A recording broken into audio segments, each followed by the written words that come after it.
Entonces,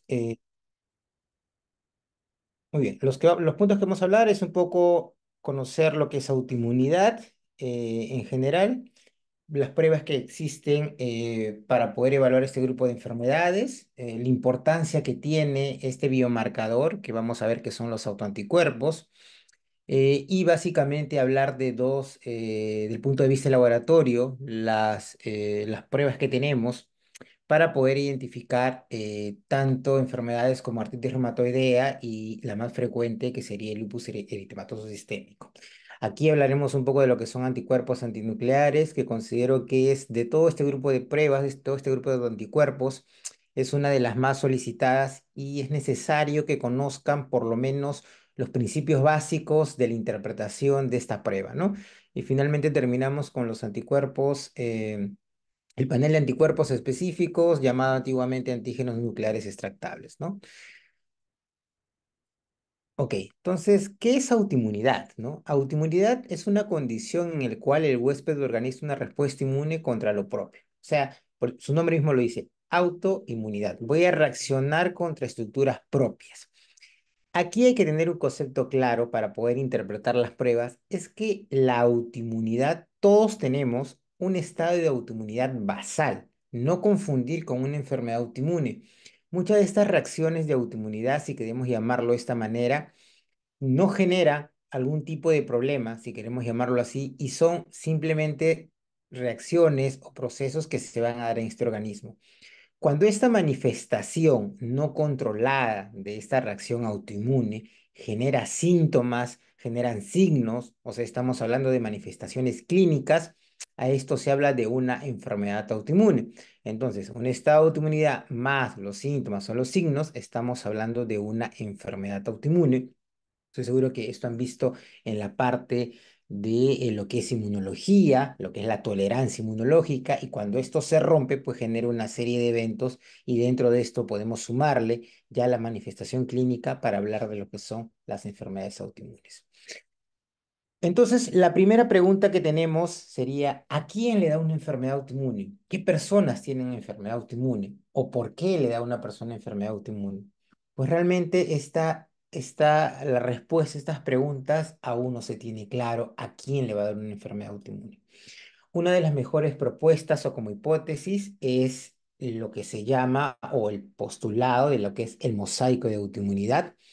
Este mosaico de autoinmunidad es propuesto por el profesor israelita, Yehuna Schoefler, y él nos habla que la enfermedad autoinmune se da por una serie de factores tanto endógenos como exógenos. Por eso lo llama que es un mosaico, ¿no? No hay una cosa puntual que por esto tiene enfermedad autoinmune, no. ¿Y qué genera esto? Es esta ruptura de la tolerancia y generar en este caso esta reacción a estructuras propias que va a llamar a la enfermedad autoinmune. ¿Qué tenemos de factores endógenos? Tenemos, por ejemplo, las hormonas. Es muy conocido que el grupo de enfermedades autoinmunes generalmente se da en mujeres, no en todas las enfermedades, pero generalmente se dan en mujeres. Ahí está relacionado a este componente hormonal. Se ha visto mucho en relación a la vitamina B, a la vitamina D en personas con deficiencia o con baja vitamina D y que están asociadas a este grupo de enfermedades autoinmunes. Factor, obviamente, está como tal el factor genético, la predisposición del factor genético, estados de inmunodeficiencias y otras condiciones que aún no son conocidas, pero que de alguna manera, alguna disrupción en esto genera en esta persona a una enfermedad autoinmune. Por otro lado, también tenemos los factores externos, ¿no? Factores externos que van desde la dieta, desde eh, infecciones, por ejemplo, virus, ¿no? Que de alguna manera generan este segundo golpe y desarrollan esta enfermedad autoinmune y nos hablan de polución, nos hablan del smog, el tabaco, ¿no? Algunos relacionados a lo que son siliconas, drogas, vacunas, que van a llevar de alguna manera pues a esta enfermedad autoinmune. Entonces no hay un factor directo como tal, pero sí este grupo de factores que de alguna manera, no es necesario que tengan todos presentes, pero que de alguna manera rompe esta tolerancia inmunológica y genera esta enfermedad autoinmune. Entonces, las enfermedades autoinmunes, ¿cuál es el impacto de por qué estudiar o por qué hablar de la enfermedad autoinmune y por qué dentro de lo que es laboratorio ustedes conozcan las principales pruebas que me van a ayudar? a identificar estas pruebas, ¿no? Se han clasificado más de 100 enfermedades autoinmunes y hay muchas enfermedades que hoy en día se sospecha de enfermedad autoinmune, pero que todavía obviamente no tiene una confirmación, no hay una evidencia alta para poder decir que es una enfermedad autoinmune. Se habla que hay una prevalencia de 5 a 10% de todas las personas en el mundo se van a ver afectadas por una enfermedad autoinmune. En el caso de las mujeres, es una de las principales causas de muerte entre mujeres jóvenes y de mediana edad. Otra cosa importante de por qué el laboratorio cumple un rol importante en las enfermedades autoinmunes es su diagnóstico temprano, ya que estas enfermedades autoinmunes son crónicas, y van a tener un problema de la calidad de vida, la morbilidad que van a tener. Entonces, la detección temprana pues ayuda a mejorar esto, ¿no? Como dice acá, requiere tratamiento de por vida. Entonces, si yo tengo un diagnóstico mucho más temprano, esto va a ayudar a poder generar tipos de intervenciones precoces y que ayuden a mejorar al paciente tempranamente, ¿no? Efectos en la morbilidad y la mortalidad son los más importantes, ¿no? Entonces, eh, no solamente esto, sino también el impacto económico es muy alto en este grupo de enfermedades por el tratamiento, por la demora en el diagnóstico y que finalmente lleva a lo que es tener una atención oportuna en el paciente. ¿Cómo podemos clasificar las enfermedades autoinmunes? Pues académicamente podemos clasificarlas como órgano específicas y como no órgano específicas. No órgano específicas, estamos hablando de las enfermedades autoinmunes sistémicas. Cuando hablo de enfermedades órgano específicos, probablemente estamos hablando de un poco algo más sencillo porque identificamos directamente cuál es el órgano afectado, ¿no? Si es tiroides, por ejemplo, tenemos la tiroides de Hashimoto. Si tenemos páncreas, podemos tener ahí la diabetes tipo 1. Podemos tener problemas en la piel, en este caso dermatomiositis o en el músculo miositis. Podemos tener hasta problemas cardíacos, donde se habla de una miocarditis autoinmune como tal, problemas neurológicos. Hoy en día existe la encefalitis autoinmune, que muchas veces antes se hablaba de una encefalitis viral y hoy se sabe que es una encefalitis autoinmune, o posteriormente se hablaba de una encefalitis idiopática, hoy en día es una encefalitis autoinmune, ¿no? Enfermedades gastrointestinales, como una enfermedad celíaca, como una enfermedad inflamatoria intestinal, donde podemos identificar dónde ocurre el problema, en cuáles son los órganos, o enfermedades no órgano específicas o sistémicas. Dentro de esto, el mejor exponente sería el lupus eritematoso sistémico, tenemos la artritis reumatoidea, tenemos la miositis, tenemos la esclerodermia, y etcétera. Una serie de enfermedades desde el punto de vista sistémica porque va a tomar una serie de órganos, ¿no? Aquí podemos tener esta clasificación un poco más detallada de las órganos específicas hacia las no órganos específicas, donde podemos tener en este caso el lupus eritematoso sistémico como mejor exponente y dependiendo pues del daño en el órgano, vamos a identificar una de estas enfermedades. Muy bien, entonces habiendo visto la importancia de una enfermedad autoinmune, pues la clase no habla de como tal hablar de las enfermedades autoinmunes, sino cómo el laboratorio nos ayuda al diagnóstico. Por un lado, tenemos al laboratorio que va a permitir dar pruebas, si queremos llamarlo generales, o para poder evaluar estados sistémicos del paciente, y esto ustedes entiendo que lo han estado revisando en el transcurso de las semanas porque una enfermedad autoinmune puede tener problemas hematológicos, entonces esto lo voy a observar en un hemograma. Una enfermedad autoinmune que tiene un daño renal, como por ejemplo el lupus, tiene una nefritis lúpica, va a ocurrir una hematuria de tipo glomerular, puede haber proteinuria, puede haber esta inflamación, esta glomerulonefritis que va a ocasionar leucocituria, y eso lo vamos a ver en un examen de orina, ¿no? Entonces eso no es tal de hablar hoy día de estas pruebas, porque ya lo han visto ustedes, es poder hablar de los marcadores que me van a ayudar al diagnóstico. Sí recordar un poco que cuando hablamos de enfermedades autoinmunes estamos hablando de también un proceso inflamatorio y recordar que existen reactantes de fase aguda dentro de los más usados, la velocidad de diseminación globular, que si bien es cierto, tiene una serie de no llamar los problemas, pero una serie de condiciones que van a llevar su aumento y no es específico de un cuadro inflamatorio como tal. También tenemos la proteína C reactiva, que se habla de estados inflamatorios agudos, ¿no? No necesariamente estas proteínas en condiciones de una enfermedad autoinmune que no está activa pueden estar elevadas.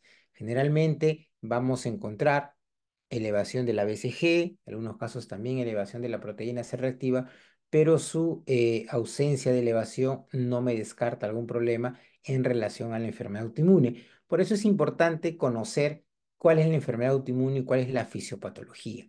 Solamente aquí, como ejemplo, otra de las pruebas que nos ayudan a evaluar este estado de activación, si queremos llamar de una enfermedad autoinmune, es el sistema del complemento. Ustedes recordarán que el complemento tiene tres vías: la vía clásica, la vía alterna y las vías de la lecitina. En el caso de una enfermedad autoinmune, vamos a poner como ejemplo el lupus eritematoso sistémico. El lupus, hay una reacción antígeno-anticuerpo, por lo tanto va a haber una activación, ¿no?, de esta vía clásica y por lo tanto voy a consumir complemento. Entonces los elementos asociados o las fracciones del complemento asociadas a la vía clásica van a estar disminuidos y es una de las condiciones, por ejemplo, que se va a dar en lupus, que es la hipocomplementemia, que es la disminución del complemento, ¿no? Y esto está en relación, pues, a la activación de esta vía y que podríamos solicitar el complemento para poder valorar esta actividad buscando no el aumento, sino buscando la disminución o el consumo del complemento en estos pacientes con lupus eritematoso sistémico.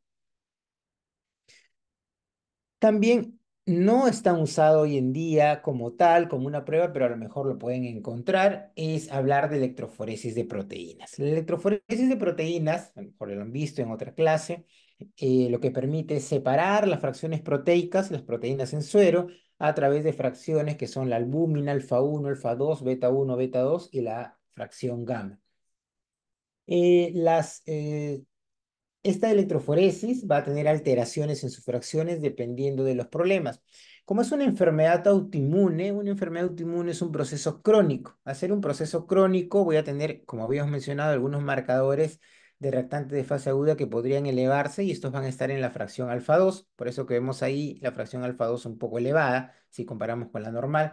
Podríamos tener, acuérdense que el albúmina es un marcador, es un reactante de fase aguda de tipo de vista negativo, o sea, cuando hay un estado inflamatorio, la albúmina va a disminuir y podemos tener ligera disminución de albúmina, aumento de alfa 2 y la fracción de gamma va a estar elevada porque las enfermedades autoinmunes, habíamos mencionado que van a generar una reacción ante estructuras propias, o sea, van a generar inmunoglobulinas. Las inmunoglobulinas se van a generar en esta fracción gamma y por lo tanto estas van a estar elevadas. Entonces vamos a tener una elevación de la fracción gamma de tipo policlonal, ¿no? De tipo policlonal en estas estirpes de inmunoglobulinas que generalmente son a predominio de IgG y que van a ayudar o probablemente es el patrón que podríamos evaluar en una enfermedad autoinmune, ¿no? No es tanto para diagnóstico, no necesito un proteinograma para poder ayudar a una enfermedad autoinmune. Hoy en día tenemos otras herramientas que vamos a evaluarlas para poder identificar. Entonces, esto es un poquito de lo que hablaba de las pruebas de laboratorio en general, ya entrando como tal a cómo nos va a ayudar el laboratorio al diagnóstico.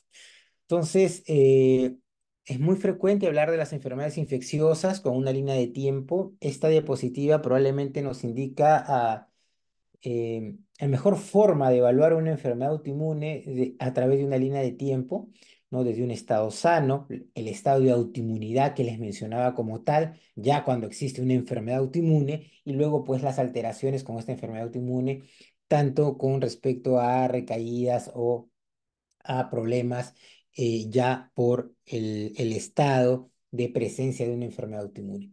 Pero de aquí, de esta diapositiva, lo que tienen que poder evidenciar y que va a ayudar al laboratorio a que ustedes puedan interpretar correctamente estas pruebas, es que vemos estos cuatro estados y vemos que los anticuerpos, en este caso serían autoanticuerpos, porque son las inmunoglobulinas que se van a dirigir a estructuras propias, ¿no? Están presentes no desde el inicio de una enfermedad autoinmune, o sea, no están a partir del número 3, sino se encuentran en el número 2, ¿no? Ahí en la imagen número 2. O sea, en un estado de autoinmunidad, yo puedo tener la presencia de autoanticuerpos. Y este dato es importantísimo, porque esto indica que si yo tengo un paciente que todavía no ha generado enfermedad autoinmune, o sea, no va con manifestaciones clínicas, y por ahí por alguna indicación se le pide alguno de estos marcadores, puede ser que esté presente antes de generar una enfermedad autoinmune. No en todos los casos, pero existe esto. O sea, puedo tener estos marcadores, estos autoanticuerpos, antes del desarrollo de la enfermedad. A lo mejor el paciente dice, pero yo no tengo ningún problema autoinmune y por ahí el laboratorio me salió una prueba positiva, algún autoanticuerpo positivo. Entonces, podríamos estar en este escenario, ¿correcto? Por eso hay que evaluarlo bien, hay que interpretarlo correctamente, ¿no? Y poder ayudar en este caso al paciente dependiendo de esta condición. Muy bien, entonces cuando uno habla de el diagnóstico, en este caso de las enfermedades autoinmunes, voy a basarme en buscar biomarcadores. Y el mejor biomarcador en una enfermedad autoinmune son los autoanticuerpos. Estamos hablando para ayudar al diagnóstico, ¿correcto? No estoy hablando que en un lupus no le voy a pedir un hemograma, le voy a pedir un examen de orina. Eso está bien, eso ya lo han revisado. Pero hoy vamos a ver, en este caso, a lo que corresponde estas enfermedades con los biomarcadores que me van a ayudar a hacer el match para el diagnóstico. Entonces, si quiero hablar de autoanticuerpos, esta diapositiva es muy pequeña en relación a la gran cantidad de autoanticuerpos que existen. Entonces, miren todos los autoanticuerpos que existen y en el desarrollo de ahora, de lo que estamos viendo en estas diapositivas, vamos a ver de alguna manera cómo poder interpretar todo este grupo de autoanticuerpos y cómo ordenarlos para poder ayudar en este caso al diagnóstico. Entonces, los autoanticuerpos, cuando uno habla de una enfermedad autoinmune, han evolucionado en el tiempo. Entonces, es muy común, seguro han escuchado, ¿no? Hablar de lupus, hablo de anticuerpos antinucleares, hablo de SMIT, hablo de DNA, anticuerpos anti-DNA, etc. Artritis reumatoidea, hablo por ahí de factor reumatoideo, quizás ya conocen el péptido citrullinado, etcétera, ¿no? Que son pruebas muy conocidas.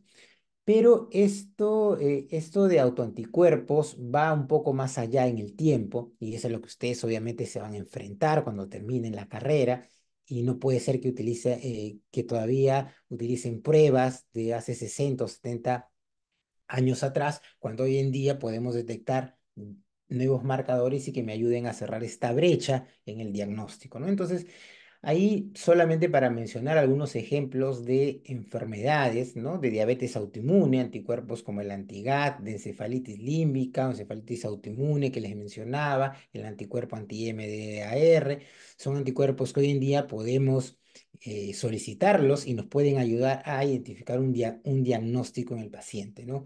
Y enfermedades ya conocidas, ¿no? Como artritis reumatoidea, como miositis, como esclerosis, que muchos de los anticuerpos que hoy en día existen, pues no permiten ayudar el diagnóstico total y podemos encontrar otro tipo de pruebas, ¿no? Lo que trato de mostrar con esta diapositiva es que existen y existirá y en el transcurso del tiempo van a haber nuevas moléculas, nuevos biomarcadores y es importante reconocerlos para que puedan ayudar a ustedes al diagnóstico. Muy bien, entonces dentro de lo que les mencionaba en una diapositiva anterior era poder evaluar este grupo de anticuerpos que se generan hacia mucho tiempo atrás, ¿no? Entonces tenemos la presencia del autoanticuerpo detectable en el laboratorio y después de un tiempo generamos un daño tisular, un daño en el órgano, manifestación clínica, etcétera, etcétera. Entonces tenemos un periodo mucho antes donde el anticuerpo puede estar en sangre. Y esto está reportado, o sea, esto existe un montón de literatura, acá solamente les muestro una, de que los autoanticuerpos se pueden encontrar mucho tiempo antes. Hay enfermedades donde está muy documentada, hay enfermedades donde hay mucha evidencia y por lo tanto sí se puede extrapolar esta condición, pero es importante que ustedes conozcan que sí existe esto, que obviamente hay que evaluarlo de manera individual. Una de las cosas más conocidas es en una enfermedad autoinmune, que es la colangitis biliar primaria, lo que es un grupo pertenece a las hepatopatías autoinmunes, y que los anticuerpos antimitocondriales, que es un marcador, anticuerpos antimitocondriales en una colangitis biliar primaria, como ven, hay tiempos de encontrarlo hasta 19 años antes del desarrollo de la enfermedad. Hay mucha literatura con respecto a esto, ¿no? En el caso de lupus, tenemos los anticuerpos antinucleares que pueden llegar hasta casi 4 años de anterioridad al desarrollo de una enfermedad autoinmune, ¿no? Entonces, esto hay que tenerlo claro como tal para poder ayudar en este caso al diagnóstico, interpretarlo correctamente, ¿no? Y no suponer que existe algún problema con el resultado cuando podríamos estar en estas condiciones. Entonces, aquí tenemos este grupo de autoanticuerpos lo más importante es que este grupo de autoanticuerpos va a poder asociarse o agruparse a enfermedades, ¿no? Entonces ahí, por ejemplo, tenemos para artritis reumatoidea, los anticuerpos, por ejemplo, el factor reumatoide, que es el FC de la inmunolina G, ese es el factor reumatoide, el péptido citrulinado. Tenemos en el caso de lupus, el conocido anti-DNA, el conocido Smith, ¿no? El síndrome de Sjögren, el SCA, el SCB. Pero esta diapositiva lo que trata de mostrar es que los autoanticuerpos no están relacionados directamente o absolutamente a una enfermedad. Miren, por ejemplo, el SCA puede estar presente en un lupus, puede estar presente en un Sjögren, puede estar presente en una miositis. Entonces, la interpretación de este grupo de autoanticuerpos resulta siendo compleja, ¿correcto? No es como cuando uno tiene una sospecha de hepatitis C y yo le pido un anticuerpo. ¿Qué anticuerpo le voy a pedir? Anticuerpos con hepatitis C. No voy a pensar en pedirle, cuando yo pienso que es hepatitis C, una hepatitis A, una hepatitis B, ¿no? Obviamente, si me sale un resultado de hepatitis C positivo, tiene hepatitis C. No voy a pensar que tiene hepatitis A o hepatitis B. Pero si yo sospecho, si yo tengo un SCA positivo, ¿qué voy a decir? ¿Que es lupus? ¿Que es Sjögren? ¿Que es miositis? No hay algo directo. Por eso esto tiene que asociarse a la clínica del paciente.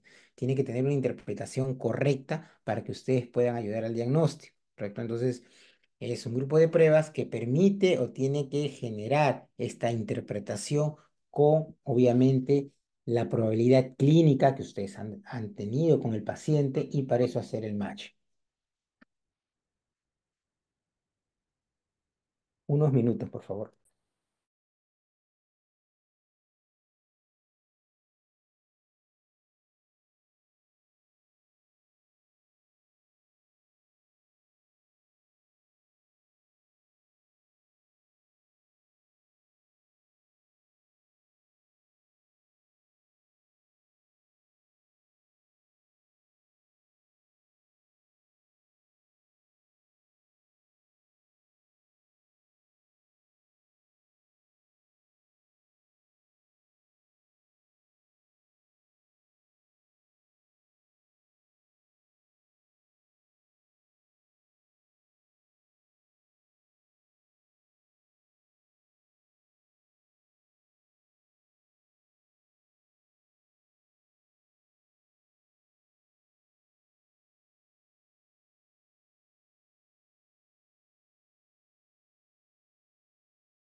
Doctor, ¿ha tenido algún un inconveniente? Ok, Porque ¿me no escucha? escucho su audio. Sí, ya, ahora sí, me escucha. Ok, disculpe. Ya, entonces les mencionaba que este grupo de pruebas van a necesitar una interpretación con una alta sospecha clínica y eso depende de ustedes, de cómo están desarrollando o cómo están evaluando a su paciente para poder ayudarle a esa interpretación.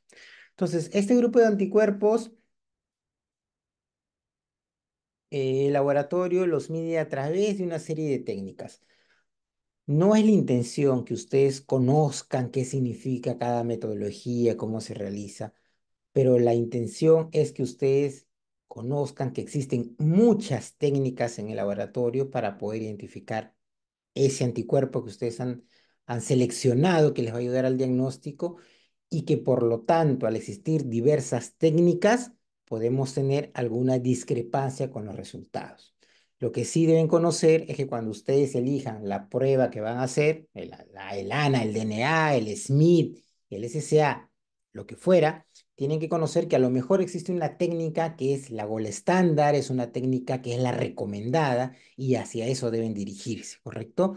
Pero que conozcan que existen muchas técnicas para poder detectar este tipo de autoanticuerpos, ¿no? Entonces, estas técnicas van a ser cuantificadas o pueden ser cualitativas, o sea, me puede decir es positivo, es negativo, me puede dar un valor como tal, ¿no? Y vemos aquí simplemente todas las técnicas y cómo han ido mejorando hasta tener un panel eh, de microarreglos donde permiten a través de una sola muestra detectar una gran cantidad de autoanticuerpos, ¿no? 40, 50 tipos de autoanticuerpos con una sola muestra de paciente, ¿no? O sea, si eso se va. Muy bien, pero lo más importante es después del resultado que va a tener el laboratorio, cómo ustedes lo van a interpretar. O sea, ¿para qué yo pido la prueba de laboratorio? O sea, y esto entiendo que lo han desarrollado en cada semana de que las pruebas de laboratorio no se piden por si acaso, no se piden porque a todo el mundo le pido la prueba, sino tengo que tener una sospecha clínica y yo saber cuál es la decisión que voy a tomar con esta prueba de laboratorio. Entonces, los autoanticuerpos, ¿cómo nos ayudan? Nos pueden ayudar en el diagnóstico, nos pueden ayudar en evaluar un grupo especial de la enfermedad después del diagnóstico, en acceder a la actividad, en definir un pronóstico. En esto nos va a ayudar la prueba de laboratorio para detectar los autoanticuerpos.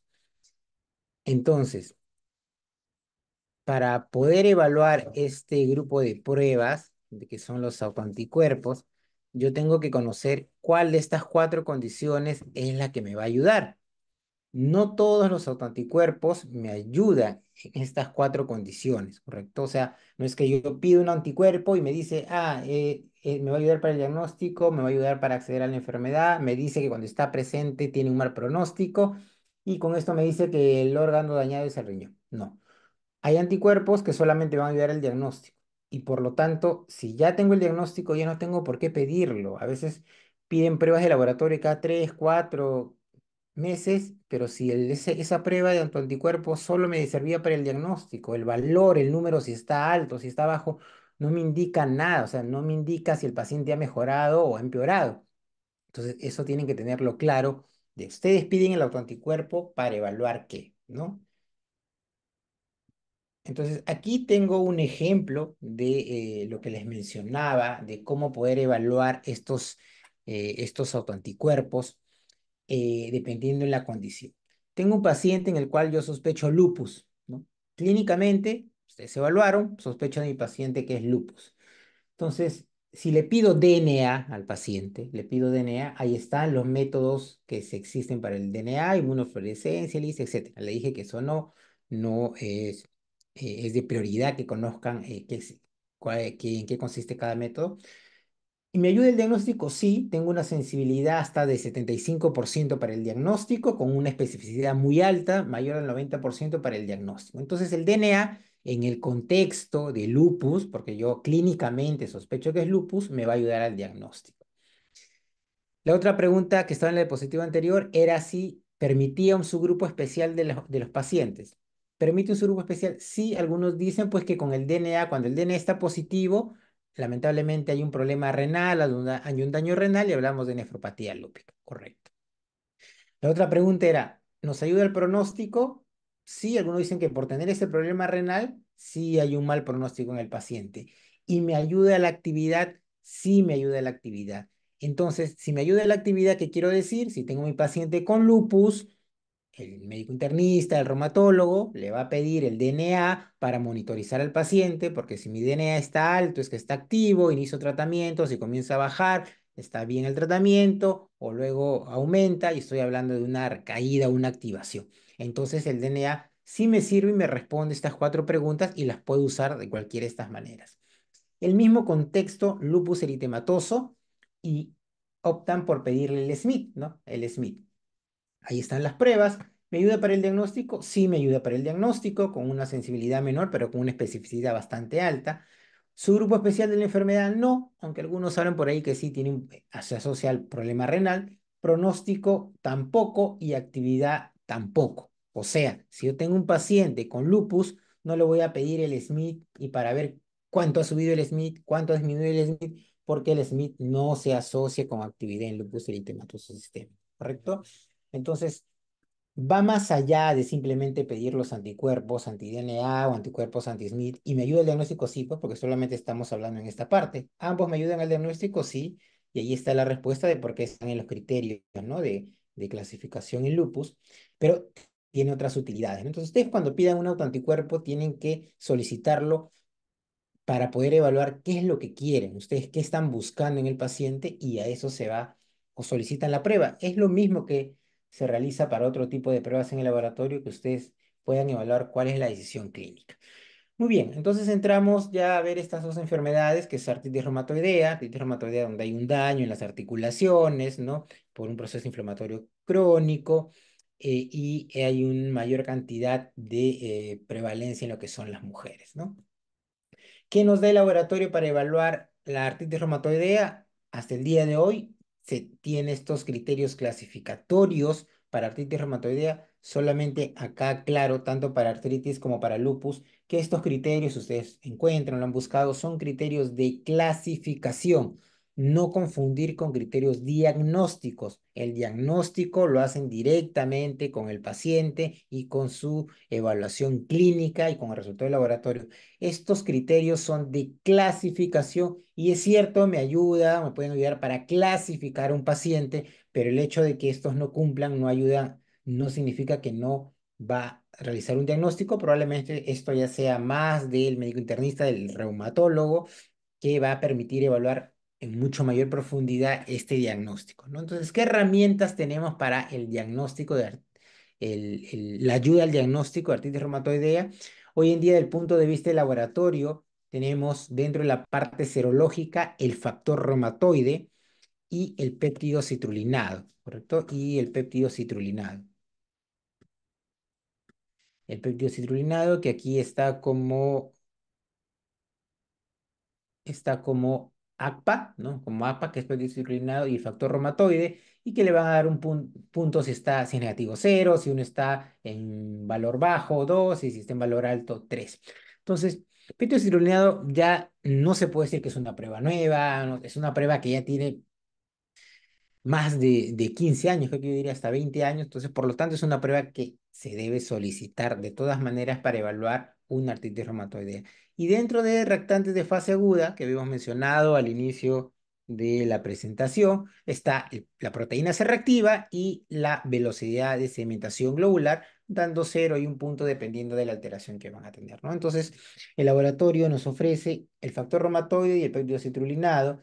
En lo que es factor reumatoide, son anticuerpos que se van a dirigir contra la fracción constante de la inmunoglobulina G. Estos anticuerpos son generalmente tipo IgM.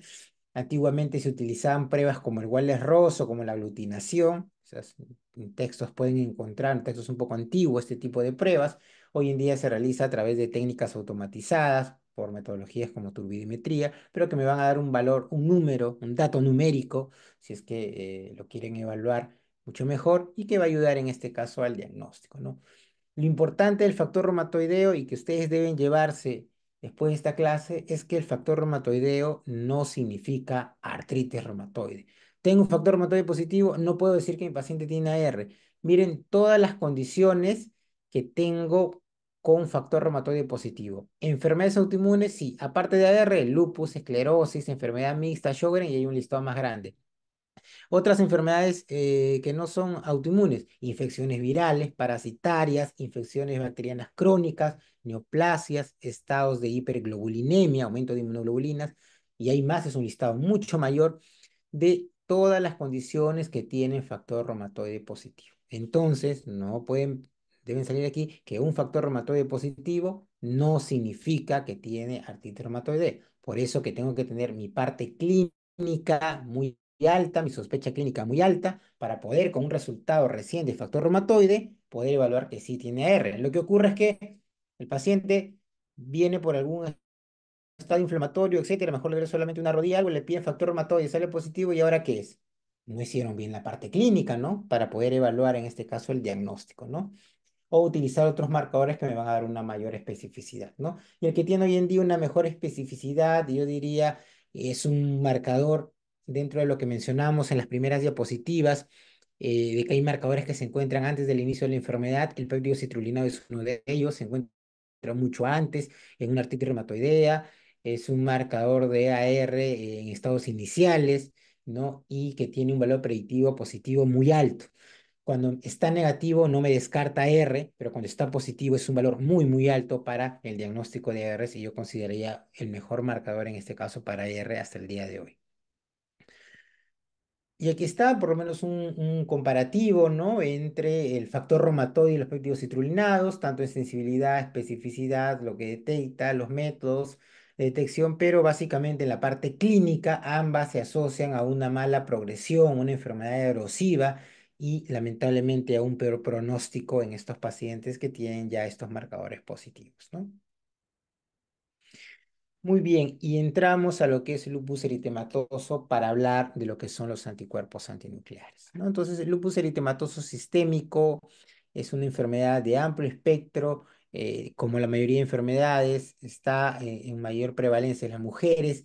Hay una producción de autoanticuerpos, por lo tanto, el laboratorio va a detectar estos autoanticuerpos. Hay activación del complemento, por lo tanto, voy a encontrar disminución del complemento y el depósito de complejos inmunes, que por ejemplo se puede dar en la parte de nefropatía y que obviamente no se ve en el laboratorio, sino este depósito se ve cuando se realiza una biopsia renal, que seguro ustedes lo han visto en la parte de anatomía patológica, los hallazgos que se van a dar.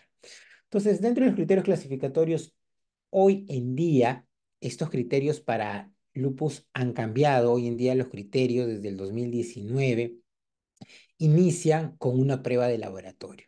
El criterio clasificatorio de entrada es que tiene que tener, como dice ahí, anticuerpos antinucleares positivos. Si no tiene anticuerpos antinucleares positivos, no puedo continuar con el resto de criterios para identificar un paciente con lupus.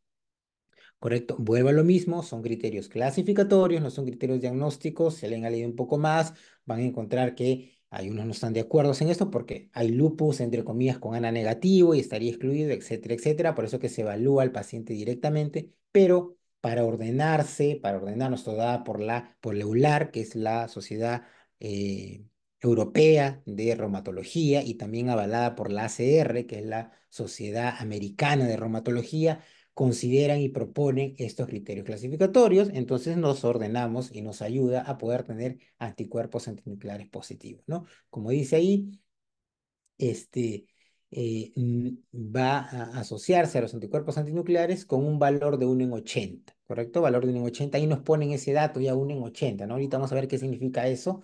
No nos dan más cosas, no nos dicen qué datos más podemos tener en un anticuerpo antinuclear, pero por lo menos nos dan este valor.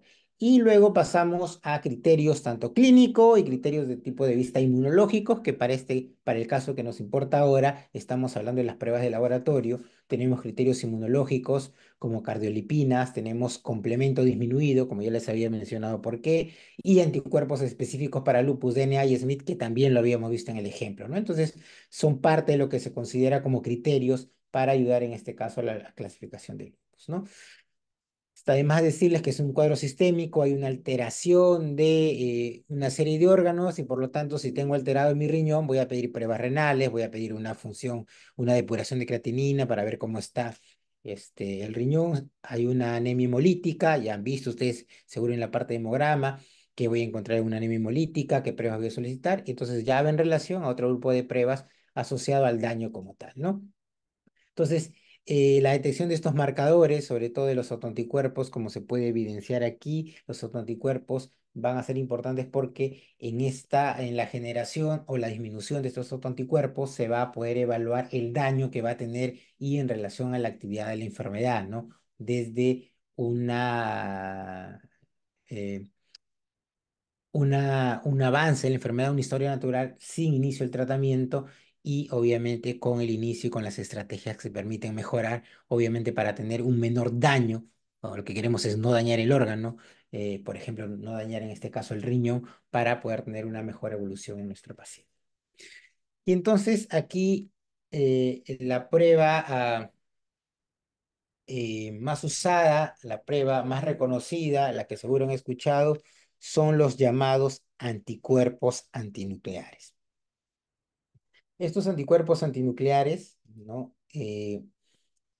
Como dice su nombre, son anticuerpos que se propusieron y que están dirigidos hacia el núcleo. Hoy en día ese término ya no debería usarse. Hoy en día se reconoce que los anticuerpos no solamente se dirigen contra el núcleo, sino también con estructuras citoplasmáticas, como por ejemplo las mitocondrias, etcétera. Entonces, el término que debería ampliarse son anticuerpos antinúcleos citoplasmáticos, anticuerpos anticelulares o anticuerpos evaluados en la célula EP2, que son lo que se utiliza hoy en día, que ahora lo vamos a ver. Entonces, el concepto de anticuerpos antinucleares cambia y estamos hablando de anticuerpos contra la célula, no solamente contra el núcleo, ¿correcto?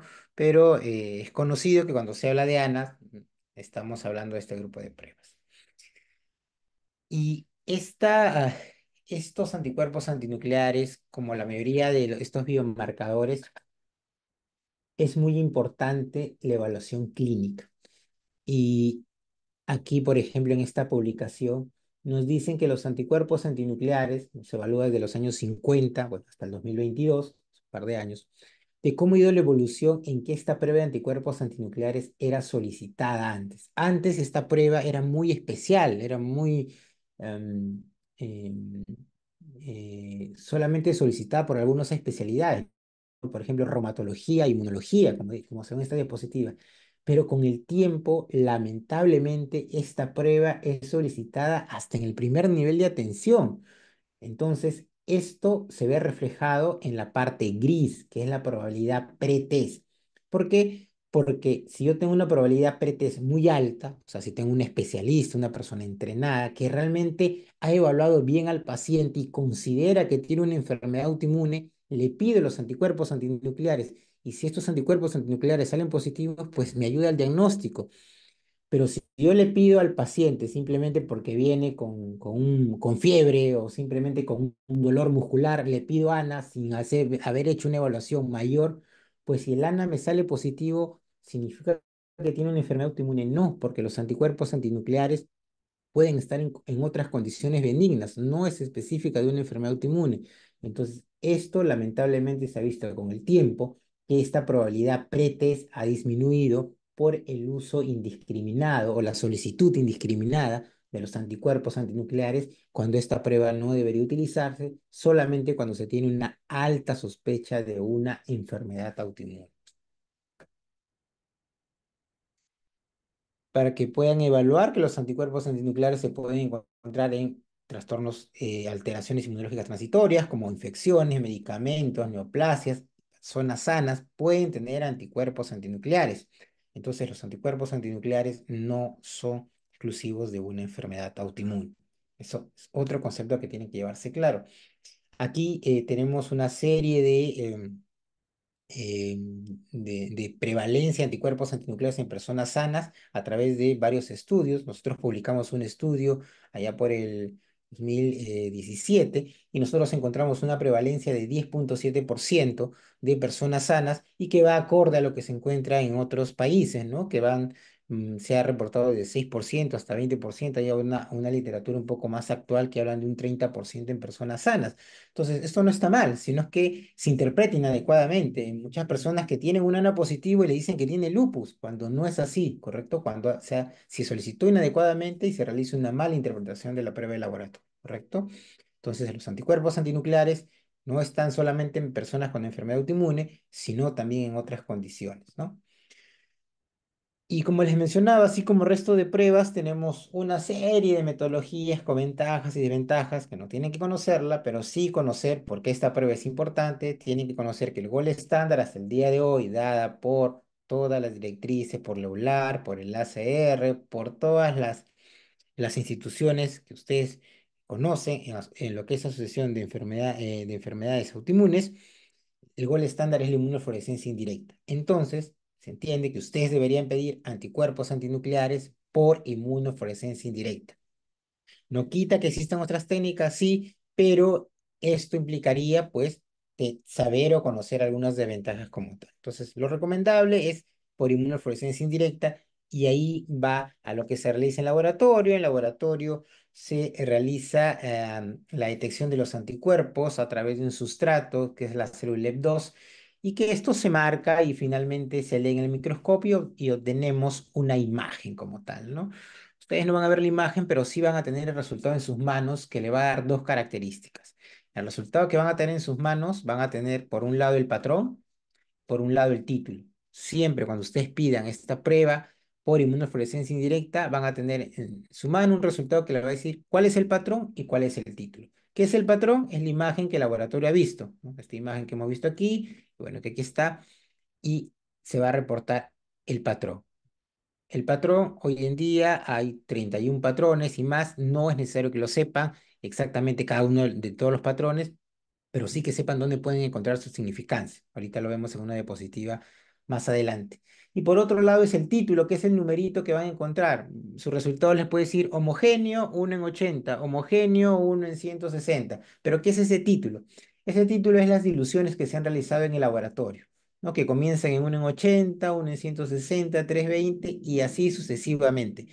¿Cómo se traduce eso de manera clínica? Me indica que cuando tengo un denominador más grande, entre comillas, vamos a ponerlo entre comillas, tengo mayor cantidad de autoanticuerpos. ¿Y esto qué me quiere decir? Solamente son probabilidades que mientras el título sea más alto, es más probable que tenga una enfermedad autoinmune. Porque se acuerda que les había dicho que estos anticuerpos antinucleares se encuentran en personas sanas, en cáncer, ¿no? En otros estados inflamatorios.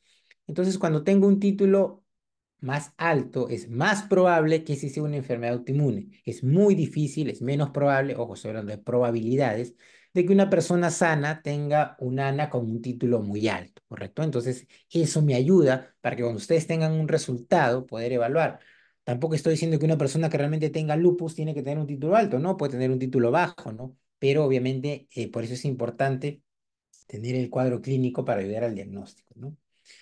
Entonces, los patrones, que son un montón, que son más de 30 que les he mencionado, solamente aquí para que puedan ver estas imágenes que probablemente son bonitas, cada patrón se va a asociar a un grupo de anticuerpos. Entonces, el patrón homogéneo se va a asociar a anticuerpos anti-DNA, anticuerpos antihistonas, anticuerpos nucleosomas, y cada patrón se va a asociar a un grupo de anticuerpos. ¿Por qué es importante que ustedes tengan esa relación de evaluar el patrón y luego el anticuerpo? Porque si yo tengo un resultado que dice patrón homogéneo, debo suponer que los anticuerpos que tiene el paciente podrán ser el DNA, podrán ser las histonas o podrán ser los nucleosomas. No sé cuál es porque el ANA solo me dice un patrón y sospecho que puede ser cualquiera de estos tres anticuerpos. Entonces, ¿cuál sería mi segundo paso? Si tengo un patrón homogéneo, mi segundo paso sería pedirle estos anticuerpos, ¿no? Y así para cada uno de estos patrones, ¿no? Entonces, así como existen patrones en el núcleo, también en el citoplasma, solamente para mencionarles que por eso el nombre que ya no deberían llamarse anticuerpos antinucleares, sino también anticuerpos anticitoplasma. ¿Y dónde me oriento hacia esto? Uy, no lo puse aquí.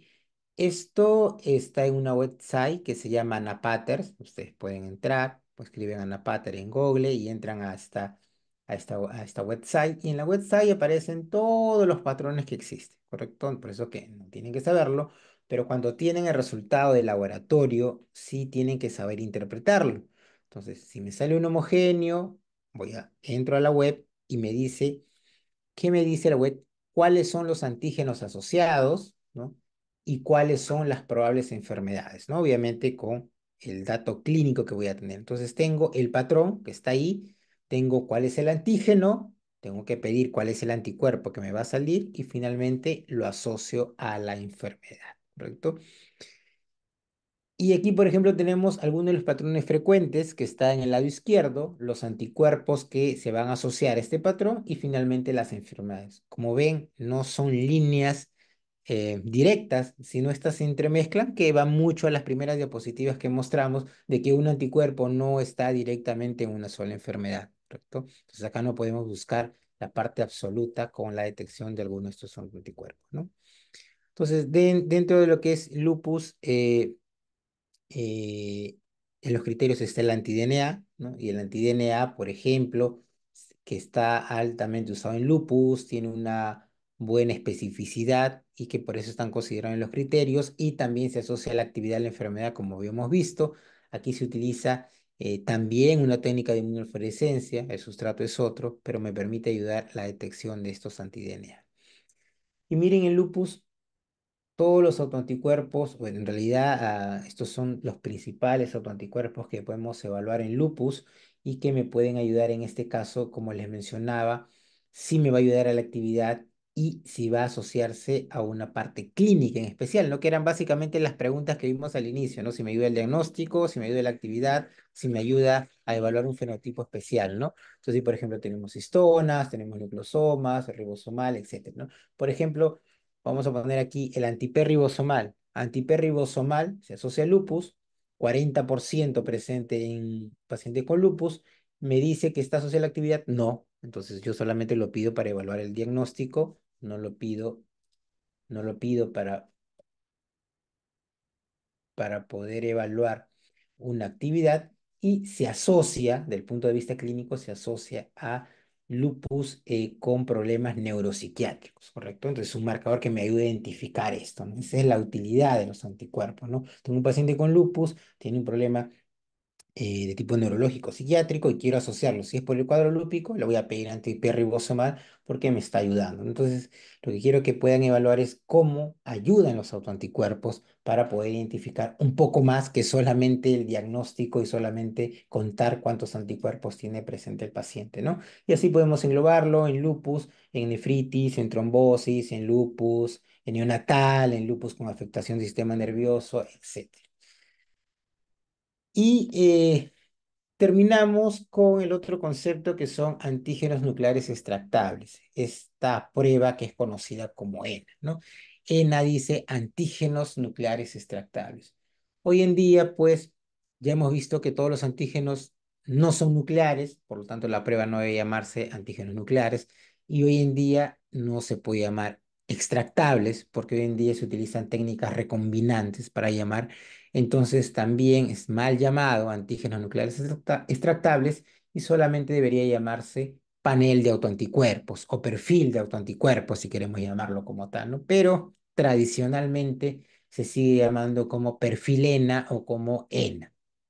Entonces, ¿qué nos indica realmente este grupo de anticuerpos? Son paneles de anticuerpos específicos. Ahí tenemos los que habíamos mencionado antes, RNP, SMIT-CA, etcétera. Este panel de ENA pueden ser de 6, de 10, de 15, de 20, 30, 45, todos los anticuerpos específicos que podrían identificarse, ¿no? ¿Cuáles son los más frecuentes? El SMIT, por ejemplo, aquí vamos viendo algunos, el SMIT que me ayuda a lupus, el RNP que me va a ayudar a evaluar una enfermedad mixta del tejido conectivo, pero no me ayuda para evaluar su actividad, solamente para el diagnóstico. Antistonas, que lo habíamos mencionado en pacientes con lupus, pero con una condición especial, que son los lupus inducidos por fármacos o por drogas que me van a dar anticuerpos antistonas. Entonces, si yo tengo un paciente que sospecho que el lupus está inducido por drogas, no le voy a pedir anti-DNA, sino lo que voy a pedirle son antistonas. Anticuerpos LSCA o RO o LSCB o LA, antiguamente llamado RO y LA. Esto se asocia a síndrome de Sjögren, ¿no? Que está asociado pues a ojo rojo, a sequedad de mucosas, ¿no? Y está presente en estos pacientes con Sjögren, pero también habíamos visto, por ejemplo, que el SCA también podría encontrarse en lupus, ¿no? Otro grupo está asociada a la esclerodermia, a la esclerosis sistémica, y si uno evalúa esclerosis sistémica, tenemos el anti-SL70, que me ayuda a evaluar la esclerodermia sistémica, y el anticentrómero, que me ayuda a evaluar un grupo especial de esclerodermia, que es la esclerodermia limitada o asociado al síndrome de Cres. Este síndrome de Cres me dice C de calcinosis, R de fenómeno Raynaud, eh, era de esclerodactilia, S de telangiectasia, ¿no? Y ese trastorno esófago, o al revés. O sea, ahí está esófago, este fenómeno Raynaud, calcinosis, esclerodactilia y telangiectasia. Pues eso me ayuda a evaluar lo que es el espectro de la esclerodermia con el anti-SL70 y el anticentrómero. Y ¿Se acuerdan las primeras diapositivas que evaluamos de estos autoanticuerpos? Finalmente, lo que tienen que llevarse de toda esta serie de autoanticuerpos es que estos autoanticuerpos se pueden asociar. Podemos asociar, este primer circulito, por ejemplo, se asocia a lupus, ¿no? ¿Cuáles son los anticuerpos asociados a lupus? Podemos tener que evaluar cuáles son los anticuerpos asociados a Sjögren, cuáles son los anticuerpos cuáles son los anticuerpos asociados a artritis reumatoidea y así. Y ustedes puedan conocer cuáles son estos anticuerpos asociados, pero como ven, estos círculos no están separados, sino hay intersecciones porque muchos de los autoanticuerpos están presentes en más de una enfermedad y esto es un poco lo que complica a veces su interpretación de estas pruebas.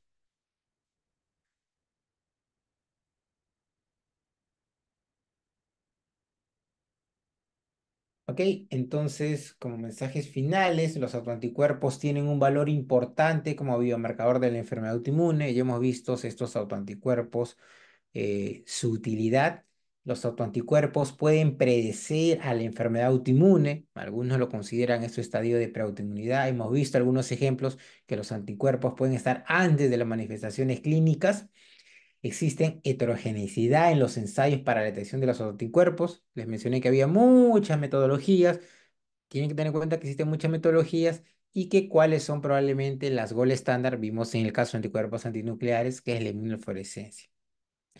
Otra cosa importante es que los autoanticuerpos se pueden encontrar en personas sanas, o sea, sí pueden estar los anticuerpos en personas sanas y por eso es importante interpretarlas correctamente. No se olviden todas estas pruebas, como el resto de pruebas de laboratorio, lo fundamental es que hayan realizado una correcta evaluación clínica. Esa probabilidad pretest tiene que ser muy alta, o sea que clínicamente ustedes están sospechando de esa enfermedad. Y lo más importante es la relevancia clínica para la interpretación correcta de los anticuerpos. ¿Cómo me va a ayudar ese resultado? Yo le pedí ese anticuerpo, ya tengo el resultado en mi mano. ¿Qué decisión clínica voy a tomar? Si me va a ayudar con ese resultado que le he pedido para el diagnóstico, para monitorizar, para el fenotipo, para evaluar si hay un mal pronóstico, un buen pronóstico, etcétera. Tengo que ver cuál es esa relevancia clínica, o sea, la decisión clínica que van a tomar ustedes con el resultado que van a tener en su mano. Les vuelvo a decir, las pruebas no se piden por si acaso o por si acasito, o les pido a todos lo mismo a ver qué sale. No, tienen que tener una alta sospecha clínica, una evaluación clínica muy importante. Y eso es lo que ustedes tienen que formarse como tal para que les ayuden las pruebas de laboratorio, si no, les va a confundir en vez de ayudarles al diagnóstico. Creo que es la última. Muchas gracias. Quedo exento a si hay alguna pregunta como tal.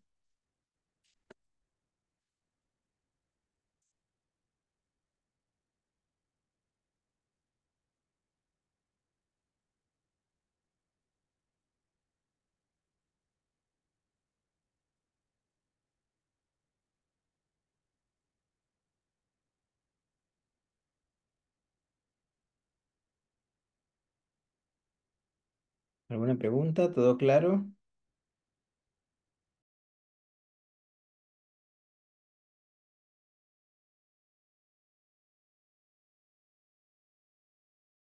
Creo que no hay ninguna duda, doctor. Entonces sería todo por la clase.